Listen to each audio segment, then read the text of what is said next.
Capítulo 19. Pilatos mandou então flagelar Jesus. Os soldados teceram de espinhos uma coroa e puseram-la sobre a cabeça e cobriram-no com um manto de púrpura. Aproximavam-se dele e diziam: "Salve, Rei dos Judeus!" e davam-lhe bofetadas. Pilatos saiu outra vez e disse-lhes: "Eis que vos trago fora, para que saibais que não acho nele nenhum motivo de acusação." Apareceu então Jesus, trazendo a coroa de espinhos e o manto de púrpura. Pilatos disse: "Eis o homem." Quando os pontífices e os guardas o viram, gritaram: "Crucifica-o! Crucifica-o!" Falou-lhes Pilatos: "Tomai-o vós e crucificai-o, pois eu não acho nele culpa alguma." Responderam-lhe os judeus: "Nós temos uma lei, e segundo essa lei ele deve morrer, porque se declarou filho de Deus." Essas palavras impressionaram Pilatos. Entrou novamente no pretório e perguntou a Jesus: "De onde és tu?" Mas Jesus não lhe respondeu. Pilatos então lhe disse: "Tu não me respondes? Não sabes que tenho poder para te soltar e para te crucificar?" Respondeu Jesus: "Não terias poder algum sobre mim, se de cima não te fora dado. Por isso, quem me entregou a ti tem pecado maior." Desde então Pilatos procurava soltá-lo, mas os judeus gritavam: "Se o soltares, não és amigo do imperador, porque todo o que se faz rei se declara contra o imperador." Ouvindo essas palavras, Pilatos trouxe Jesus para fora e sentou-se no tribunal, no lugar chamado Lajeado, em hebraico, Gábata. Era a preparação para a Páscoa. Cerca da hora sexta, Pilatos disse aos judeus: "Eis o vosso rei." Mas eles clamavam: "Fora com ele! Fora com ele! Crucifica-o!" Pilatos perguntou-lhes: "Hei de crucificar o vosso rei?" Os sumos sacerdotes responderam: "Não temos outro rei senão César." Entregou-o então a eles para que fosse crucificado. Levaram então consigo Jesus. Ele próprio carregava a sua cruz para fora da cidade, em direção ao lugar chamado Calvário, em hebraico Gólgota. Ali o crucificaram, e com ele outros dois, um de cada lado, e Jesus no meio. Pilatos redigiu também uma inscrição e a fixou por cima da cruz. Nela estava escrito: "Jesus de Nazaré, Rei dos Judeus." Muitos dos judeus leram essa inscrição, porque Jesus foi crucificado perto da cidade, e a inscrição era redigida em hebraico, em latim e em grego.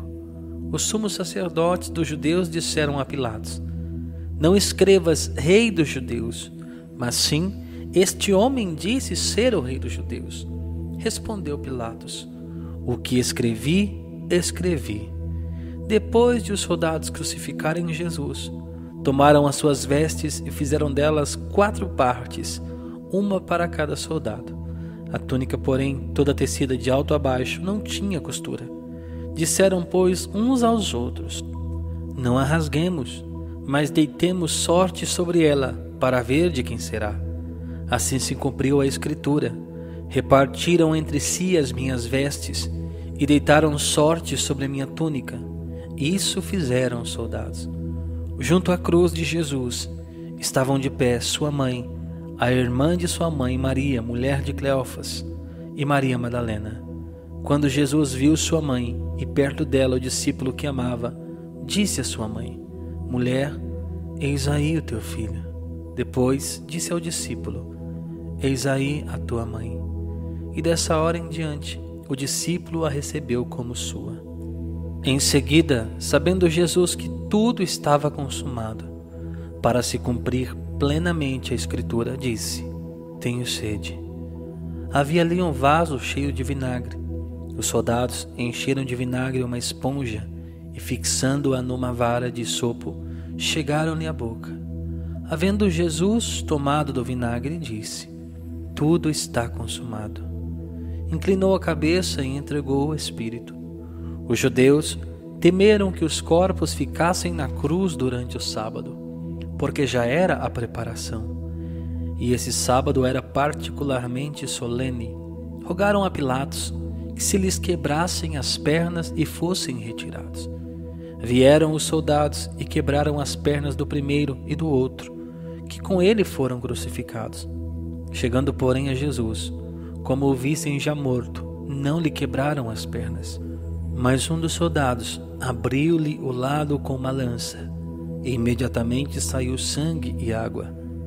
O que foi testemunha desse fato o atesta, e o seu testemunho é digno de fé, e ele sabe que diz a verdade, a fim de que vós creiais. Assim se cumpriu a Escritura: nenhum dos seus ossos será quebrado. E diz em outra parte a Escritura: olharão para aquele que transpassaram. Depois disso, José de Arimateia, que era discípulo de Jesus, mas ocultamente por medo dos judeus, rogou a Pilatos a autorização para tirar o corpo de Jesus. Pilatos permitiu. Foi, pois, e tirou o corpo de Jesus. Acompanhou-o Nicodemos, aquele que anteriormente fora de noite ter com Jesus, levando umas 100 libras de uma mistura de mirra e aloés. Tomaram o corpo de Jesus e envolveram-no em panos com os aromas, como os judeus costumam sepultar. No lugar em que ele foi crucificado havia um jardim, e no jardim um sepulcro novo, em que ninguém ainda fora depositado. Foi ali que depositaram Jesus por causa da preparação dos judeus e da proximidade do túmulo. Capítulo 20. No primeiro dia que se seguia ao sábado, Maria Madalena foi ao sepulcro de manhã cedo, quando ainda estava escuro. Viu a pedra removida do sepulcro. Correu e foi dizer a Simão Pedro e ao outro discípulo a quem Jesus amava: tiraram o Senhor do sepulcro e não sabemos onde o puseram. Saiu então Pedro com aquele outro discípulo e foram ao sepulcro. Corriam juntos, mas aquele outro discípulo correu mais depressa do que Pedro e chegou primeiro ao sepulcro.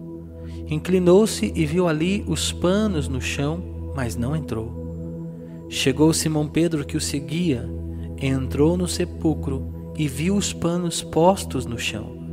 Viu também o sudário que estivera sobre a cabeça de Jesus.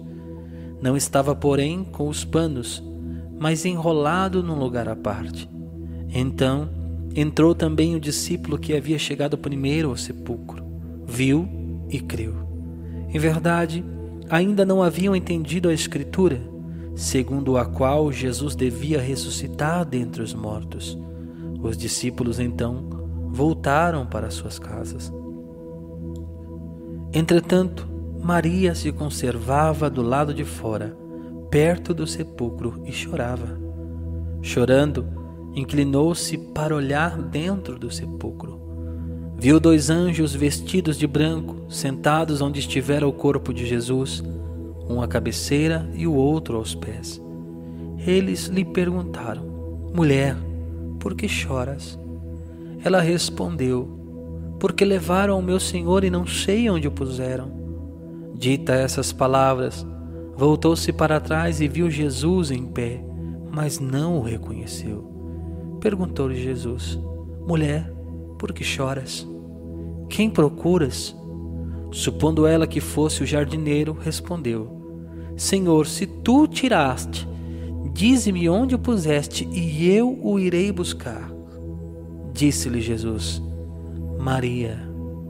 Voltando-se ela, exclamou em hebraico: Raboni, que quer dizer mestre. Disse-lhe Jesus: não me retenhas, porque ainda não subi a meu Pai, mas vai a meus irmãos e dize-lhes: subo para meu Pai e vosso Pai, meu Deus e vosso Deus. Maria Madalena correu para anunciar aos discípulos que ela tinha visto o Senhor e contou o que ele lhe tinha falado. Na tarde do mesmo dia, que era o primeiro da semana, os discípulos tinham fechado as portas do lugar onde se achavam, por medo dos judeus.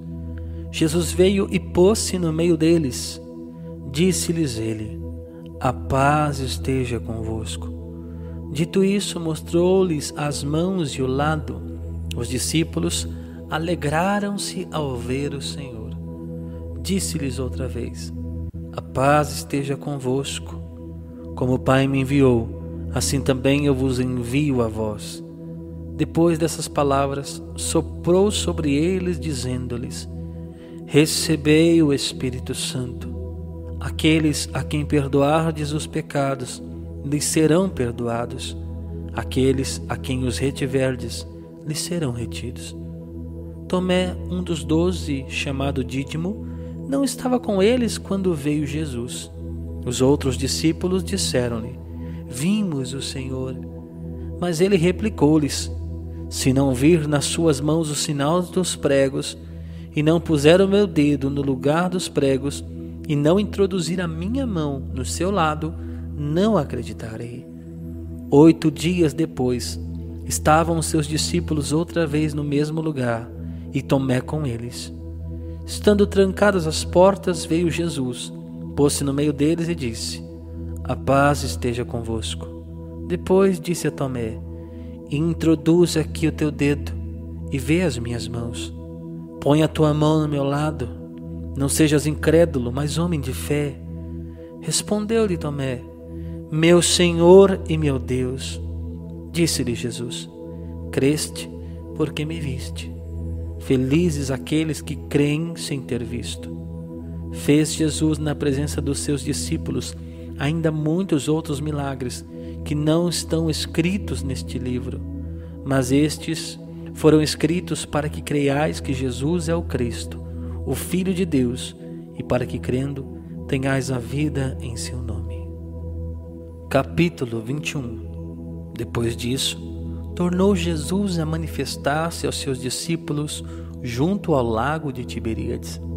Manifestou-se deste modo: estavam juntos Simão Pedro, Tomé chamado Dídimo, Natanael, que era de Caná da Galileia, os filhos de Zebedeu e outros 2 dos seus discípulos. Disse-lhe Simão Pedro: Vou pescar. Responderam-lhe eles: Também nós vamos contigo. Partiram e entraram na barca. Naquela noite, porém, nada apanharam. Chegada a manhã, Jesus estava na praia. Todavia, os discípulos não o reconheceram. Perguntou-lhes Jesus: Amigos, não tendes acaso alguma coisa para comer? Não, responderam-lhe. Disse-lhes ele: Lançai a rede ao lado direito da barca e achareis. Lançaram-na, e já não podia arrastá-la por causa da grande quantidade de peixes. Então, aquele discípulo a quem Jesus amava disse a Pedro: É o Senhor. Quando Simão Pedro ouviu dizer que era o Senhor, cingiu-se com a túnica porque estava nu e lançou-se às águas. Os outros discípulos vieram na barca, arrastando a rede dos peixes, pois não estavam longe da terra, senão cerca de 200 côvados. Ao saltarem em terra, viram umas brasas preparadas e um peixe em cima delas e pão. Disse-lhe Jesus: Trazei aqui alguns dos peixes que agora apanhastes. Subiu Simão Pedro e puxou a rede para a terra, cheia de 153 peixes grandes. Apesar de serem tantos, a rede não se rompeu. Disse-lhe Jesus: Vinde, comei. Nenhum dos discípulos ousou perguntar-lhe: Quem és tu? Pois bem sabiam que era o Senhor. Jesus aproximou-se, tomou o pão e lhes deu, e do mesmo modo o peixe. Era esta a 3ª vez que Jesus se manifestava aos seus discípulos, depois de ter ressuscitado. Tendo eles comido, Jesus perguntou a Simão Pedro: Simão, filho de João, amas-me mais do que estes? Respondeu ele: Sim, Senhor, tu sabes que te amo. Disse-lhe Jesus: Apacenta os meus cordeiros. Perguntou-lhe outra vez: Simão, filho de João, amas-me? Respondeu-lhe: Sim, Senhor, tu sabes que te amo. Disse-lhe Jesus: Apacenta os meus cordeiros. Perguntou-lhe pela 3ª vez: Simão, filho de João, amas-me? Pedro entristeceu-se porque lhe perguntou pela 3ª vez: Amas-me? E respondeu-lhe: Senhor, sabes tudo, tu sabes que te amo. Disse-lhe Jesus: apacenta as minhas ovelhas.